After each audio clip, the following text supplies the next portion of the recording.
My name is Elena Minasso.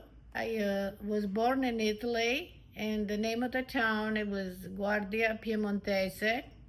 It was a very small town, and we were united with the friends and family all the time. We were able to leave our door open, and we're not to worry about breaking in or anything like that. I was surrounded with my grandmother's sisters and brothers. They lived in right next to each other, and my grandfather's brother also lived nearby, so crossing from our home. And I was brought up with love and care for one another, and I had a lot of love.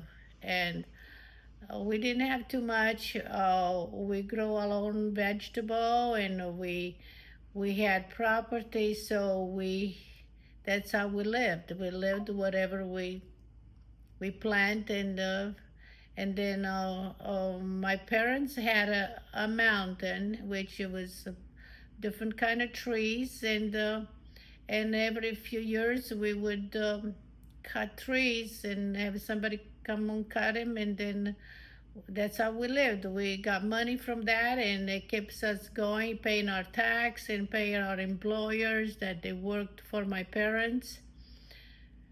And we had all different kind of vegetable. We had apples, we had pears, we had walnuts, chestnut. I mean, in quantity. We were able to distribute and help others to feed them, and we didn't get much money because my parents both, they believe on helping people, so we didn't become millionaire. We could probably had a lot of money if we would have sold all the item, but we didn't do that.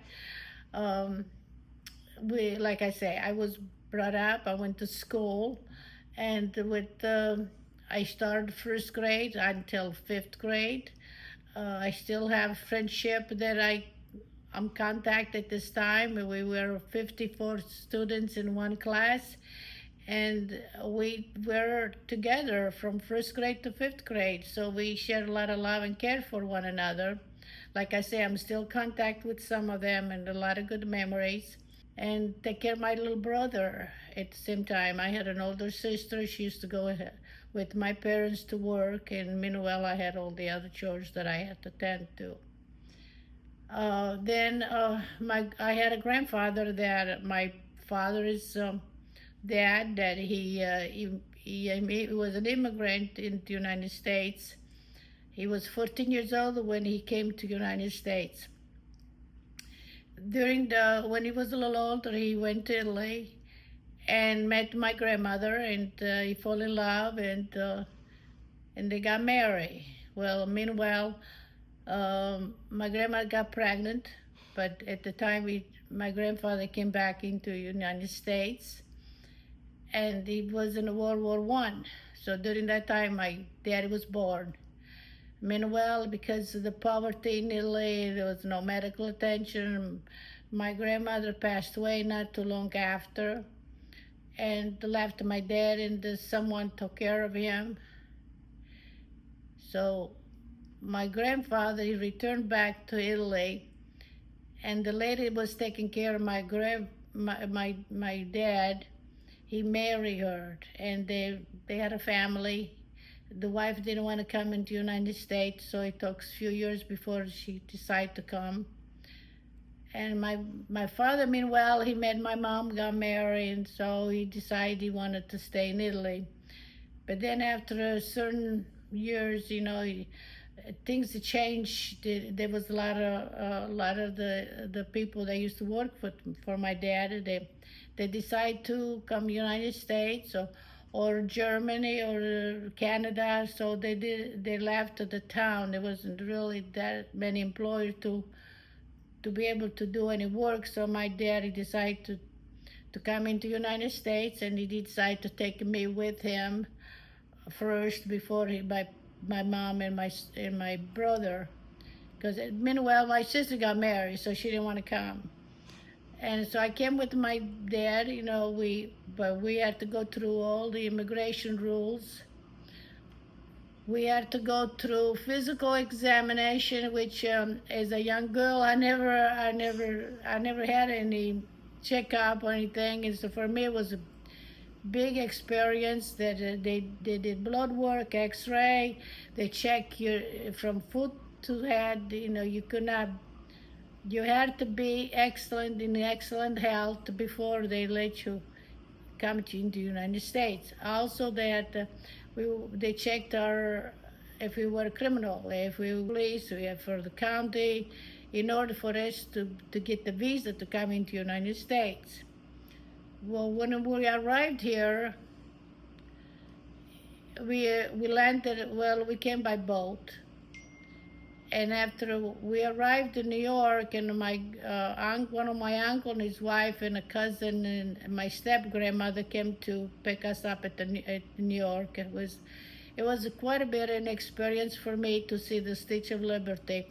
And my daddy says when he salute the Statue of Liberty, because my grandfather used to talk a lot about the Statue of Liberty. So we came to Michigan after that. We lived in Michigan for a few months. It was a terrible experience because at the time they didn't have you could not sign up in a radio school because I couldn't speak a word of English. So I had to go to a different school, which there was like over 70 students. They were from maybe first grade to 78 years old. So it was a big room. When it was it was just one teacher trying to teach the whole class. I didn't learn a word of English because it was no illustration. It was just only books. And well, it was before Easter, I remember. We decided to come to California, which my mom had a sister and a niece here. And it was for me, it was like a miracle coming to California because I spent the winter in Michigan. It was very difficult for me. I had to take two buses to go to school in the cold, in the snow, in the freezing. There's so many bad experiences that I had going to school there. Came to California, I signed up to go to school, and they put me in a seventh grade, and then I finished the 2 months in seventh grade, and I went into eighth grade. There was the same thing. I didn't have no help from anyone. I was placed in a radio classroom, change a different class from one class to the other.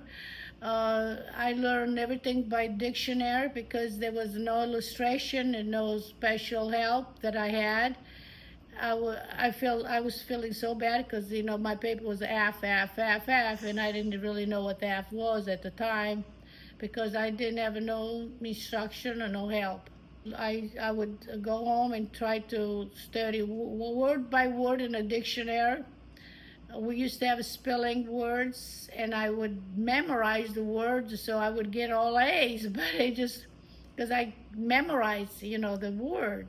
Do a lot on my own and work hard and get a part-time job, trying to do sewing, and try to do different things. And finally, it got to the point that my mom and my brother came, and we got into a situation. It was difficult for my dad because he was getting minimum wage, and we didn't want to. We didn't get no help. We just had to do it on our own. Work very, very hard, and my daddy loved America. We all loved America. We wanted because it was a good place for you to get ahead. You have to work hard in order to achieve these goals, and that's what we did. We worked really hard, and I went to work. For a while I was working in a restaurant, and I was working in a sewing factory. And then I quit school because it was just too much for me to handle. And then I got married and tried to help my parents meanwhile during all that time.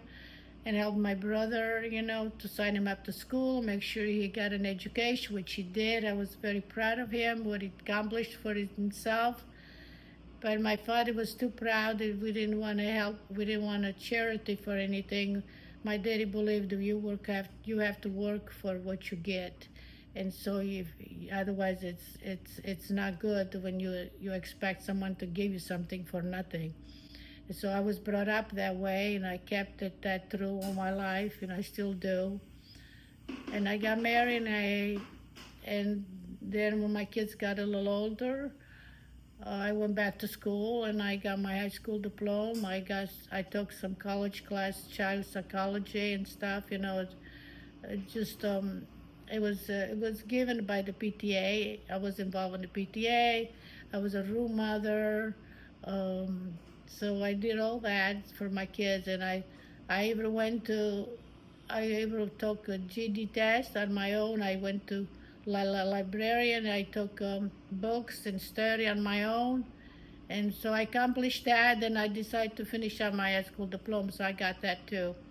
I had 4 kids. I have 3 alive. One, he was deceased when he was 7 months old, and so I appreciate United States. It gives you opportunity, but to achieve, you have to work hard in order to accomplish what you want to do in your life. And it's very important that you believe on that, you believe what you want to do and go for. I wish I had that opportunity to accomplish more in my life, but I hope that I try to teach my kids that you work hard, and at the end of the tunnel you get what you want, and you feel good about yourself, and your family will be proud of you too, and just keep going for reach the sky, go wherever you can, as far as you can. When you accomplish, you feel good and you achieve something you wanted to do all your life. And I'm proud of them, and then my grandkids are doing really well, and I'm proud of what they achieve. California, it was when I came here, I fell in love because it was the weather and everything. It's remind me of the town that I came from, because the temperature, with the ocean, the mountain. That's what we had, or the place that I was born and raised. And so it was and the weather. I just love the weather. It's similar to where I came from, and the fruits and all different things that which we had where I came from. In Michigan, we didn't have that.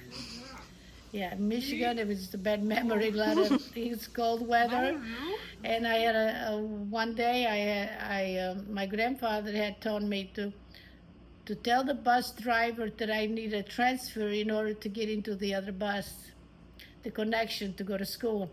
Well, evidently,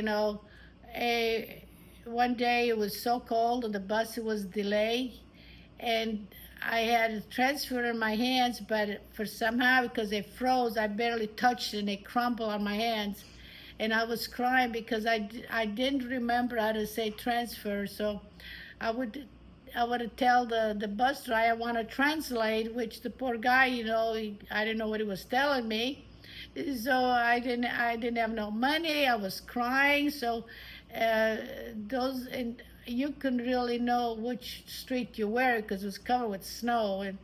And for me, it was a really big experience to go somewhere like that, because when I was born, we didn't get no snow. It was barely sometime a little snow on the ground, and we didn't have that kind of a problem. But coming to California, it was so much different. The weather and the people, you were more outside. You got to meet a lot of neighbors because you were more in communication. And back east, in the wintertime, you're locked in a house. There's nowhere to go.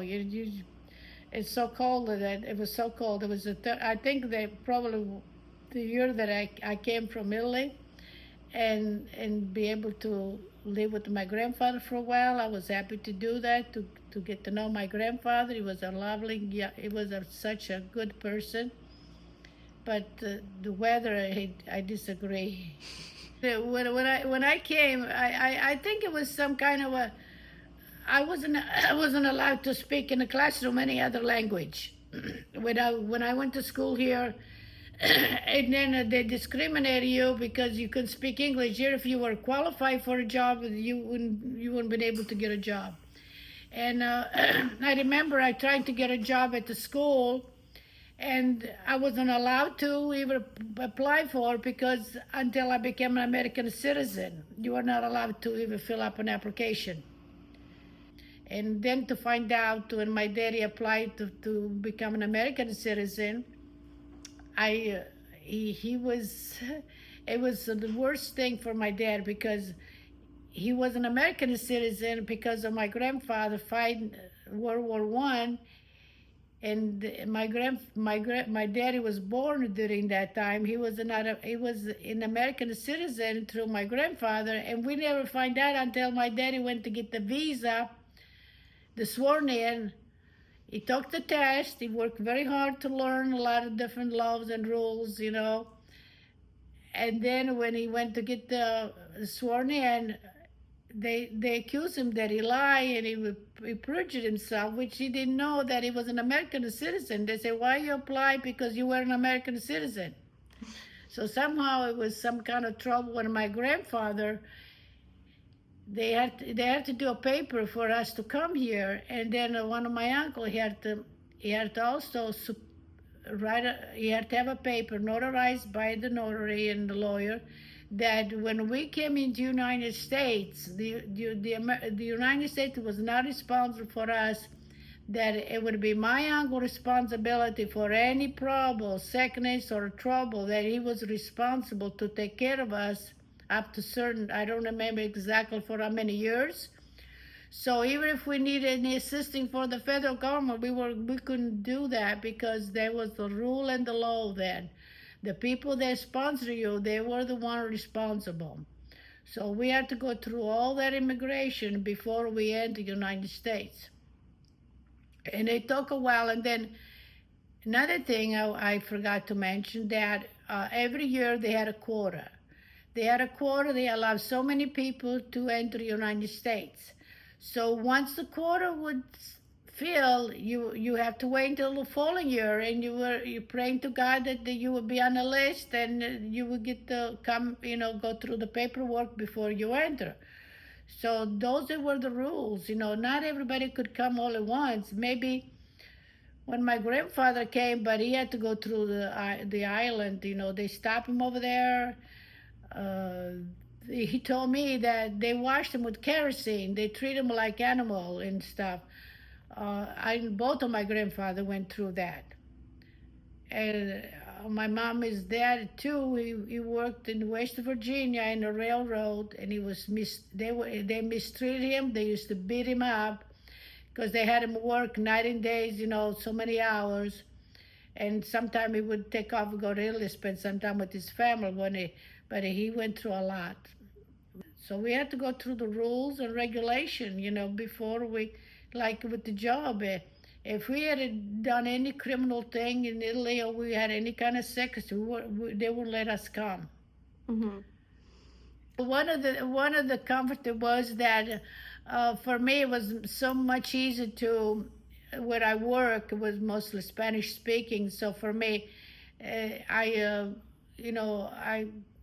it was much easier to use the Spanish for me because it helped me a lot to communicate with the workers. And even like at school, we weren't allowed to speak any language at all in the classroom, but we walk outside. I would try to talk to this, this Spanish girl. She helped me a lot, a couple of them actually. And one was named JC, and I would say, JC, which chapter we need to read, so she would tell me, and I would go home, and that's I used to study at home and just look every word in the dictionary. And she used to tell me, okay, we have this to do, and it kind of helped me out. Sometimes I didn't accomplish because it would take me so long because I didn't know I never saw any illustration. Like I noticed, the last few, so many years now that they illustration to help people could not speak English. And but those days they didn't have nothing like that. For adult class, that they do that, because I end up working for the school, and I got to see the teacher taught the people could speak English, and it would be so much easier for me if I had that kind of assistant, but I did not have that. It was for me to raise my kids. It was a different I mean, yeah, it was a big difference from the time when I was growing up. I wasn't allowed to go out. I wasn't allowed to, like, when I went in Italy, it was very strict. I was brought up very, very strict. So is my sister. We couldn't speak to a male. We had to go to church, and it was a sin. It was a great sin, just to be to talk to someone. You cannot talk to nobody. You had to dress certain way. You weren't allowed to. I remember when I was teenager, they started to use an island. Okay, and some relative from America, they sent us islands to wear, because that time was very fashionable. And I wore that, and my grandmother, she said, oh my God, she was crying. It's like I committed a crime, like, no, you can't do that, you have to wear socks, and things like that. It was a lot different. I couldn't wear no short sleeves. My mother, some relative from the United States, they would send us short sleeve blouse or dresses. Well, my mother would sew she would sew a long sleeve attached to the sleeve, because I could not wear a short sleeve. I could not explore my body.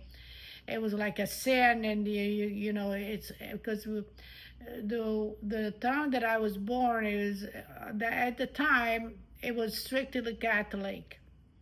It used to be Protestant, the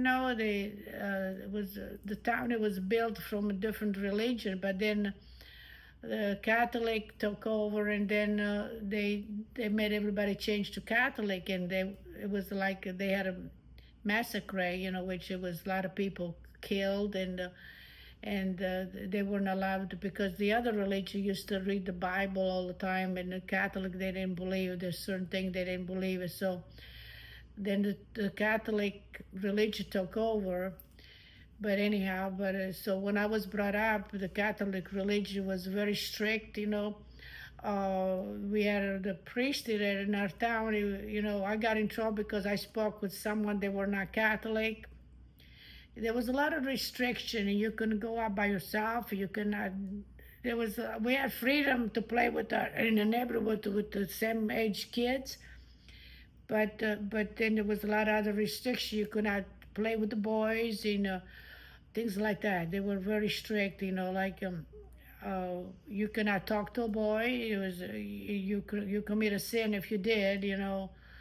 You cannot wear a short dress. You can all this other stuff.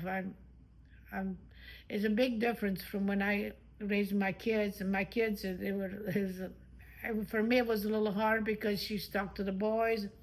I was very kind of strict with them, but they got old. I had to let them do what they want to do because they were old. I couldn't control them. But I tried to teach them value and respect, and love with one another.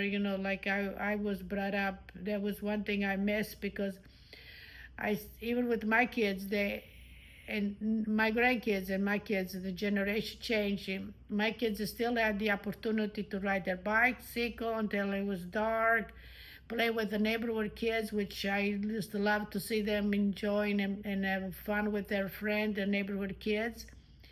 So, but now my grandkids, they didn't have the same opportunity. Things, they got more tight and more restricted than they used to be when my kids grew up. I could see the difference when I grew up with the neighborhood, the family member, love each other, respect each other. I used to have a lot of love from all my mama's cousin and aunts and stuff, which I miss that. I miss that love and care for one another.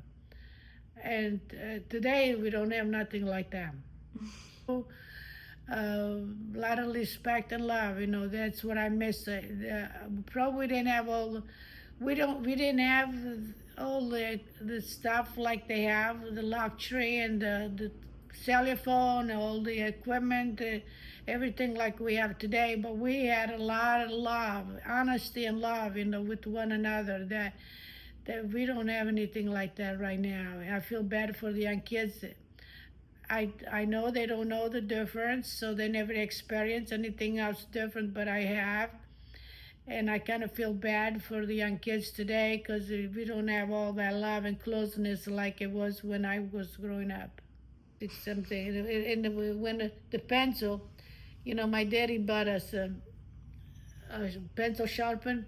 He said, okay, then you better take care because that's all you got to have the whole year.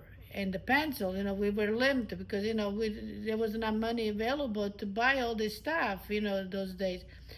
We bought the book and we share it with other people. The pencil, sometimes we share it. And we the razor, we had the razor, and then sometimes we used to make messy. We get in trouble from the teacher because it was messy, the paper. And we had ink. When I was growing up to go to school, we had to rewrite in the ink. And the ink, we had to have it absorbed. Sometimes the ink, it drops. So the paper had to be clean. If it was not clean in perfect condition and everything, then we get in trouble. We go there and sit down. We had to kneel on the ground with a little bunch of little rocks, and we had to kneel there for a certain amount of time. If we talked in the classroom when it was time to write, to write or to do assignment, then they would take us by the ears and pull our hair and make us stand in the back facing the wall. Yeah. And sometimes the stick. Well, what happened, I used to let my friend use my sharpen. It broke. So we didn't have then we get in trouble with the teacher. They used to spank us because we didn't have the pens. It was not writing good because they needed to be sharpened. Well, what I did, I shouldn't have said that. I don't know. Maybe it sounds really bad. No, you can keep going. It's okay. Then my father, he went to Brazil for a couple of years. He thought maybe it would be a better opportunity for him. And so when he came back, I think it was worse than Italy. When he came back from Brazil, he brought some razors. So I decided, well, we're not going to get hit no more by the teacher. I solved the problem. I told my friend at school. I gave one each to the kids. So one of my second cousin, she was so happy that day because we didn't get hit. And my daddy says, "You're so happy, Ida. What happened?" "Oh, thanks to Elena." She said, "Did she do your work for you?" "No, but she did something that makes everybody happy." And I said, "What did she do?" "Oh, she brought, I got in such a big trouble. I got hit by my dad. And then the way he hit me with the belt, he hit my face, my side of my face. And then the next day I had to go to school. I didn't want to go to school because I was embarrassed. I said, I got a black spot on my side of my face. And I wore a scarf. So people on the way to school says, "Elena, what's wrong? Why are you wearing a scarf today? Is that a special day for you?" So no, I just want to wear a scarf. And then I went to school and the teacher says, "I want you to take the scarf out because you don't wear that in the classroom." And I said, "No, that's okay." And I wouldn't want to do it. So the teacher got a belt. She hit me too. So then, and my cousin she says, "Don't hit her no more, please." She got behind because she knew what happened. We used to live right facing each other. She knew what happened to me that day. And then the teacher took out the scarf and then she felt bad. She felt bad. She felt bad. So that teacher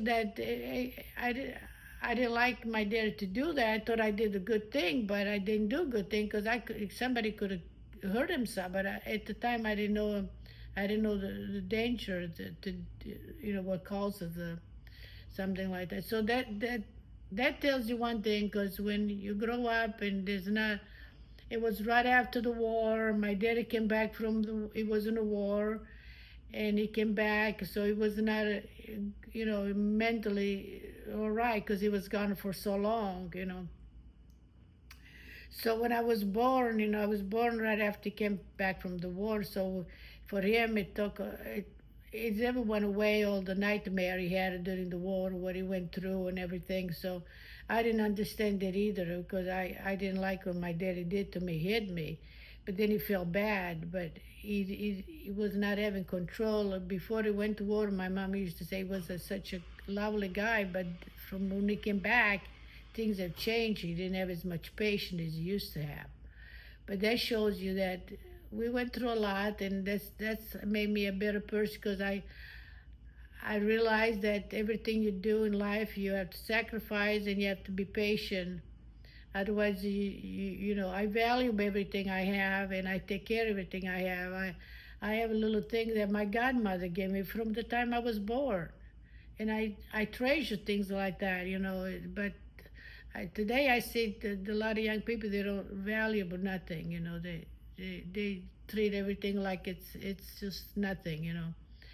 So that's how I was brought up. In some way, they taught me to fight, as a young person, to take care of myself and take care of my family, and worry about my family, make sure they were clean, make sure that the house was sanitized, that things like that, and they're fed, and they were clean, and not to waste no money, don't waste nothing, because it's so a lot of people don't have it, and then you have it and you abuse it. And a lot of people, they don't have it, they don't have food on the table. Even these days, these people don't have everything, and that's why we need to have consideration and respect everything in life. I thought I saw somebody come to the door. No, you're good.